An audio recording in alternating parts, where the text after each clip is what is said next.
President Trump leans on lawmakers to end the country's longest government shutdown as Americans brace for travel chaos. As we come into Thanksgiving, if we're still in the shutdown posture, it's going to be rough out there, really rough. I'm Georgia Howe. John's off this morning. It's Friday, November 7th, and this is Morning Wire.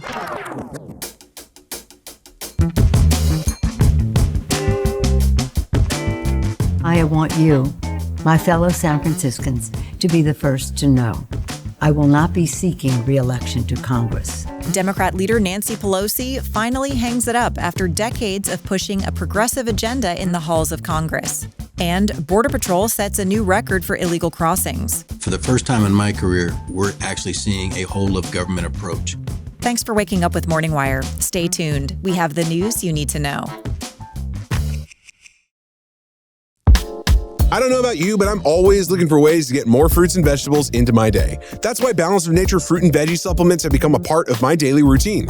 I love the convenience of their capsules. They're super easy to take with you. Plus, I feel better when I'm taking them. What I love about Balance of Nature is that these aren't your typical supplements. They're made from ingredients of 16 whole fruits and 15 whole vegetables, freeze-dried and lab-tested. No binders, no fillers, no flow agents. Just real food ingredients in a capsule. And here's the thing. You can take them with water, you can chew them, or you can even open the capsules and mix the powder into your food or drink. Personally, I just take them with water. Balance of Nature's goal is simple. Deliver the natural goodness of ingredients of fruits, vegetables, spices, and fibers, just as nature intended. Right now, as a new preferred customer, you can get a free fiber and spice supplement plus 35% off your first set. Just head over to balanceofnature.com and use discount code WIRE. That's balanceofnature.com, code WIRE. As the government shutdown continues, Donald Trump puts new pressure on Republican leaders to invoke the nuclear option to bring an end to the stalemate. Daily Wire senior editor Cabot Phillips has more from Washington. So, Cabot, the shutdown drags on, and now more Americans are starting to feel the impact. What's the latest? Yeah, as we approach the 40-day mark, this is now the longest government shutdown in history. Now, for many folks in the first month, if you weren't a federal employee or tourist in D.C., you may not have felt any noticeable impact on your day-to-day life, but that could change by the end of this week with significant impacts coming to air travel. Remember, air traffic controllers have been working without pay for over a month now. That has resulted in serious staff shortages that are getting worse by the day. And many of those who are on the job have been working long shifts 6 days a week. As a result, starting this morning, the FAA will begin requiring at least 40 airports to cut back on their flight offerings. In total, the FAA says they are reducing overall flight capacity by 4% today, and then eventually working up to 10% across what they call high traffic areas. That is going to impact hundreds of thousands of travelers and put even more pressure on lawmakers to get a deal done. So to that point, are we any closer to getting a compromise? Well, Republicans are holding firm, saying that they will not agree to a budget that offers billions of taxpayer dollars for healthcare subsidies that eventually will make their way to illegal immigrants. For their part, Democrats on the Hill huddled for a luncheon Thursday afternoon to discuss that offer and their broader strategy. Daily Wire congressional reporter Amber Jo Cooper was on the ground in D.C. Here's what she had to say about where things now stand. Yeah, we're hearing that a new deal was offered to Senate Democrats on Thursday, and while we don't know much of the details, a Senate source familiar with negotiations told me that there's going to be another vote today that could potentially reopen the government. The Senate's expected to hold a procedural vote on the House-passed continuing resolution, and they're hoping to amend it and push the date out a bit and add a 3-bill spending package, also known as a minibus. I'm told that the minibus includes 3 full-year funding bills for agriculture, FDA, military construction, VA, and the legislative branch. Now, there's a chance that this could get blocked by Senate Democrats today. They'll need 60 votes to push it forward, which means that they need at least 5 Democrats to join Republicans to reopen the government. Now, looking big picture, following Tuesday's election results, Democrats certainly feel confident that they are winning the messaging battle and that they now have the momentum and, importantly, the leverage when it comes to the shutdown. So they're unlikely to rush to make concessions at this point, given that reality.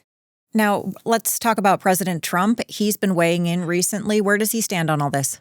Yeah, in the early days of the shutdown, the White House was clearly confident that Democrats would bear the blame among voters. But following the sweeping success for Democrats at the polls this week, Trump was seemingly a bit spooked. He met with GOP leaders on the Hill this week and made clear that he felt the shutdown hurt them down ballot. And as a sign of that concern over how this is all playing, Trump then went a step further, urging party leaders to eliminate the Senate filibuster and use that elimination to force an end to the shutdown themselves. Here's Daily Wire White House correspondent Mary Margaret Olohan with more on the White House's strategy. He has been talking on this vein of thinking since Wednesday, the day after the elections, when he had all these Republican senators to breakfast, and he told them that the shutdown did, in fact, impact the elections and that Republicans were not viewed favorably, which is a shift in messaging from what the White House has been saying, because all along so far, we've been hearing that, Democrats are the reason for the shutdown and Americans should be mad at Democrats. And I think they were really hoping that this was the way it would be perceived. So this is sometimes referred to as the nuclear option because it would be a very big deal to abolish the filibuster. Walk us through what it would mean exactly. Well, for context, while legislation technically only needs a simple majority to pass the Senate, because of the filibuster, you actually need 60 votes to really get legislation to the floor even for a vote. Both Democrats and Republicans have considered nuking it, aka the nuclear option as they call it, but ultimately they've stopped for fear of how it would be used against them once they inevitably lost power. But now President Trump is calling for just that. The Democrats will exercise their rights, and it will be done in the first day they take office, regardless of whether or not we do it. The Democrats want to end the filibuster. Don't you understand that, Republicans?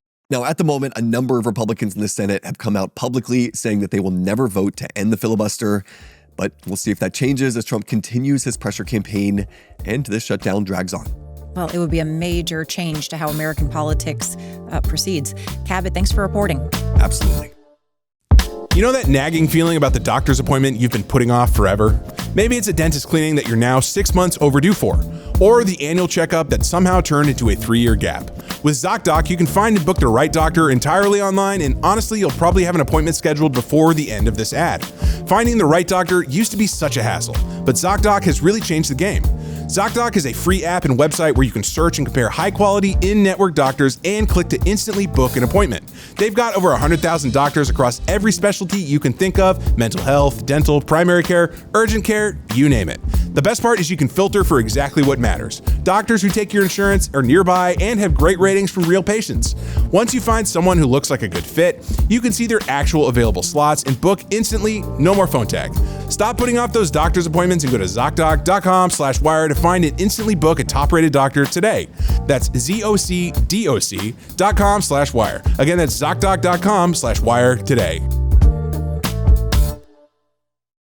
After several decades in Congress and 2 stints as the Speaker of the House, Democrat Nancy Pelosi announced she's not running for re-election.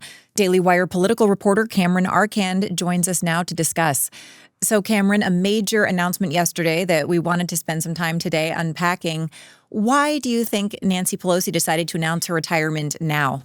Well, good morning. I mean, the timing of this comes right after the Prop 50 election that we saw earlier this week. It had been reported for weeks now that she was debating whether or not she would run for re-election. So this did not come as a surprise in terms of timing here, but this does give room for people who could potentially be her successor in her San Francisco-based district to launch their campaigns and really kick it off. She has been such a looming figure in California politics and in national politics as well, that this is no surprise that she would want to give people time to essentially lay the groundwork, especially in the Bay Area. Now, she was obviously a polarizing figure, many on the left idolizing her, people on the right, including Donald Trump, not really a fan. What has the response been to this announcement? Well, the response has been exactly what you would expect with such a distinct figure that you just mentioned. Here's the clip of Nancy Pelosi announcing that she's retiring. There has been no greater honor for me than to stand on the House floor and say, I speak for the people of San Francisco. I have truly loved serving as your voice in Congress, and I've always honored the song of St. Francis. Lord, make me an instrument of thy peace. With a grateful heart, I look forward to my final year of service as your proud representative. And here's President Trump reacting to the news. I thought she was an evil woman who did a poor job, who cost the country a lot in damages and in reputation.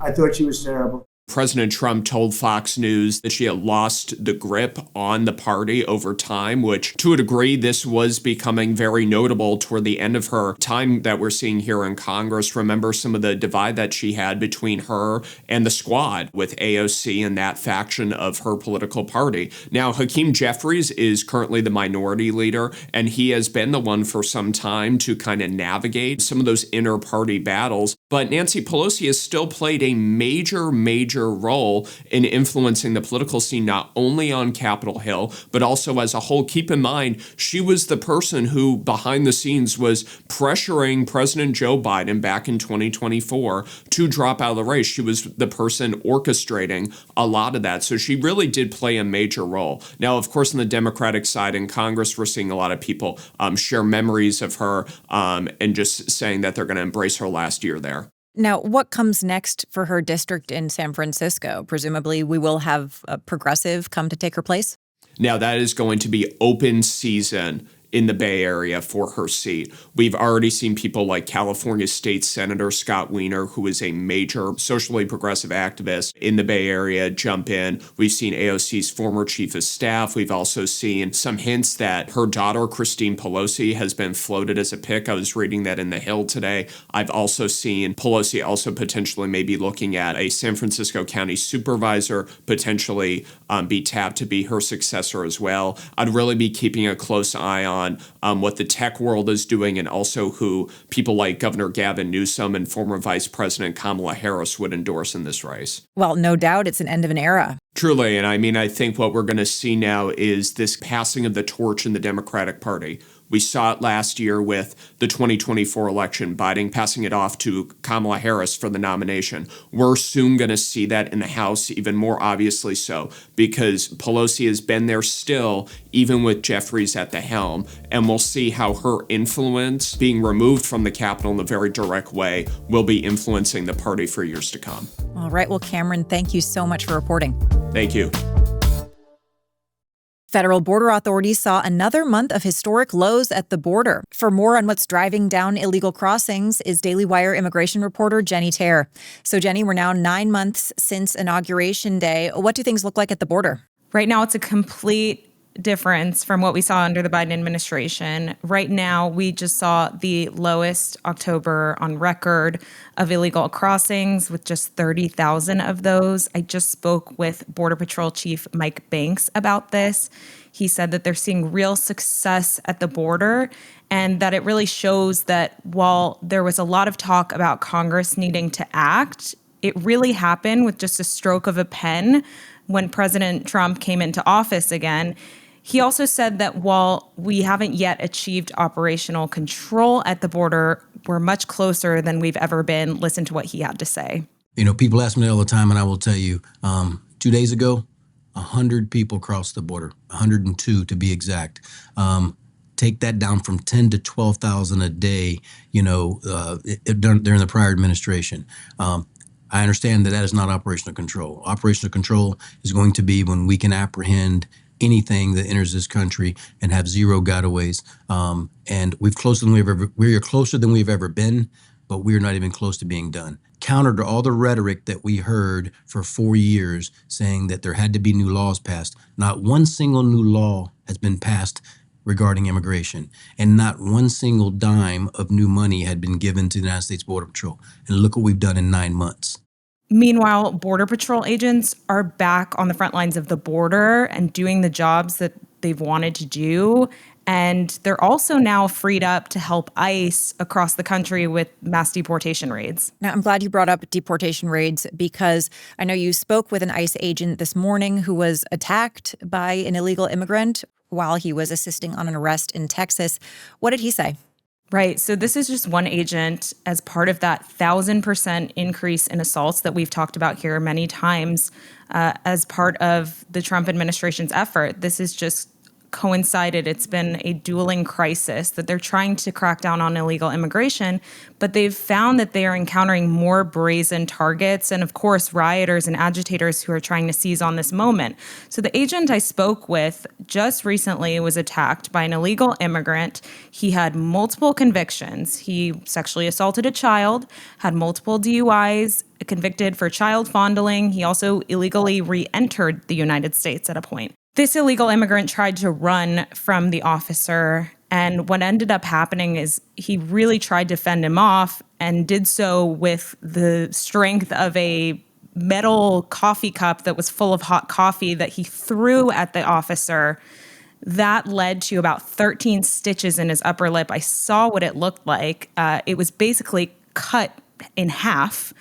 And he also has bruising to the face. He's got second-degree burns on his body. This is what they're facing right now. Now, is it normal for them to face this much resistance to arrest, or is this kind of behavior ramping up? This seems to be the new norm, with a ramping up of this, of course. Like you just said, this agent in particular had just rejoined the force in September. He left ICE a while ago. He decided to come back because the Trump administration has been trying to recruit more officers, and they've actually been trying to find retired ones to rejoin because they've gotten so much funding from the One Big Beautiful Bill. So that's how this guy got back on the job just a few months ago. And this is what it's become. Listen to what he had to say about that change. It's a lot different than the job I left. Everybody's running and everybody's fighting. I would like the rhetoric to cool down a little bit. So a very challenging new normal, it sounds like. Jenny, thanks for reporting. Thank you. Thanks for waking up with us. And if you're listening to the show, you can now watch us for free on Daily Wire Plus. We'll be back later this evening with more news you need to know.